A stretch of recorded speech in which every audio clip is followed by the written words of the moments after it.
Hi, I'm Don Ney. Thanks for joining us. Today I want to talk about something that kind of outlines all the previous downloads and information that you've been looking at. And that information is this. One, we've identified that we have problems that need to be solved. Sellers, buyers have problems need to be solved, and you make money by solving problems. Two, there's very specific ingredients that you need to look for to be able to identify where the problems are so that your solutions that become, financial solutions for you, more than likely, are clearly identified. And three, red zones and things that need to be looked out for and hot spots that you don't want to run into. I haven't covered a lot of that information just yet, but those are things that we will end up covering because red zones are houses you don't want to buy. You'll become so proficient at buying houses and getting them to come to you like magic. People will go, oh, I'm just saying, you got to be really careful at houses that you don't want to buy. Don't buy every house just because you can. Buy only the houses that make financial sense for the outcome you're looking to have happen. Not just because somebody said, you can buy it, get it. Okay? Because all the solutions that you come up with are great, but they don't mean anything if they're at a place so far away you can't manage it. Or with such a person that you're dealing with that you don't have a rapport with and it goes against you. Or so far away you can't get it managed correctly in neighborhoods that you can't go into after the sun goes down. So, there's certain things that you want to be alert to. And because somebody wants you to have the house quickly and fast, may get you involved in a lawsuit. And the reason why, maybe they're doing something they shouldn't be doing on their end, and that can cause problems for you. So you've got to be very, very careful of what the house that you buy is the house that you want. Most of them are, but still, you got to keep that red up there because it may not be for you. And certain things that you'll look for when that happens. And who's the person who takes action to make sure the other guy at the table, he doesn't know what he's doing any more than you do. You got it? He doesn't know. Because if he knew, he would be not doing it.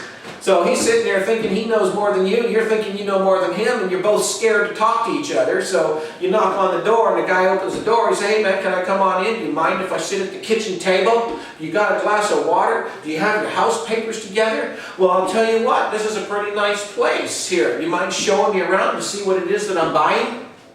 Is this fun or what? Is this fun? You're in total control. You're not selling anything. They let you right in the house because you're a buyer, man. You're a buyer. You're the real live machine. There's millions of ways. Well, I shouldn't say millions, but there's hundreds of thousands of ways to get sellers to sell you the property and how to get buyers to come to you. And we don't have enough time on the video for me to give you all of that. And besides, that's what I sell. That's my information that I want to make sure that you pay for. If you like what you hear, you're going to want more. And if not, you're not. That's just the way it is. But what keeps me sharp is going out and buying another house. So I always like to tell you the latest conquest. Going out and buying another house. I have to tell you a story. This guy, he says, Don, this is a huge lot. It's well landscaped. And this is a high-end house, and it's worth a lot more money than many of the other houses you may own. I said, yes, I clearly understand that. And you know what he said? He said, I don't want to sell it. I says, oh, you're kidding me. I spent all this time with you, talking to you, and I thought you liked me, and I looked at your paperwork, and we walked around the house. He goes, yeah, but I just wanted somebody to talk to.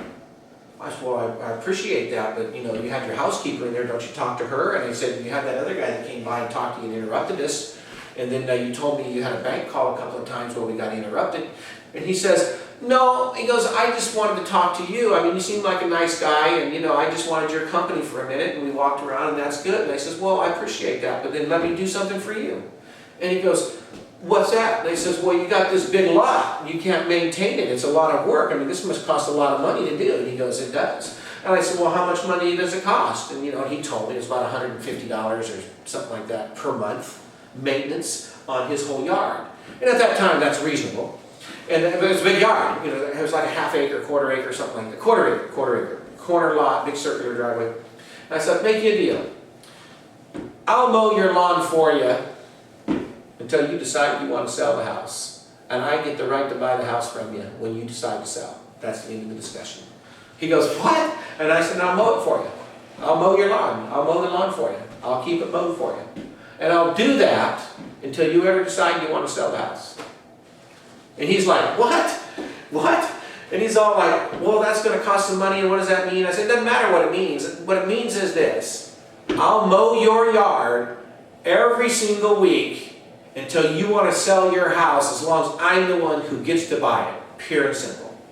That is going to be my consideration to you, to have the exclusive right to buy it from you. He said, wow. At any price you put it up for, I don't care, it doesn't matter, I get to buy it. And he said, wow, really? I said, yes. And I just stood there for a minute, and he said, well, what if I live another 25, 30 years? And I said, well, you'll have a nice lawn, okay?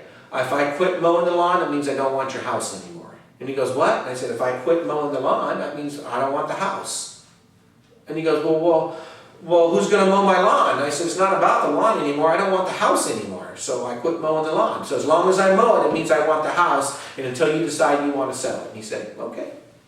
I'm thinking, well, I know this strategy, because what it does is it gets people to get to know who you are, how you operate, what your business is, and get to integrate with you. And I have my own landscaping company at the time, because we had a lot of houses, and we just sent them over to mow the lawn. And in mowing the lawn, they also built a relationship. So I would always go over and check on the work that they're doing, and got to do other things with him. And then this guy sold me a house that he owned as a rental. I thought it was great, and he financed it 100%. So a total of 4 years goes by, and he knows that I buy houses with no down. He knows that I buy houses without paying interest. He knows I fix houses up and I turn around and resell them for money that I can live on. And he knows that I keep some long-term for rentals that hopefully will build lots of equity as they pay down really fast in amortization. And then he knows this already, and the guy says, I want to sell my house. And I said, why? He goes, well, I'm going to move down to this other city to be with my girlfriend. We're both going to live together in her home, which is smaller. And I said, really? Yes, he says. And I said, okay. Thank you very much. I'll take the house. And he gave it to me 100% financed by him. And I'll tell you about the notes at a future time. But 100% financed by him, and I could rent it and make money the first day I took possession. That's a lot of lawn mowing, and I bought it for a little under $100,000 less than what it could have sold for to somebody else. And he was happy, and I was happy. Thank you for listening. I'm Don Day.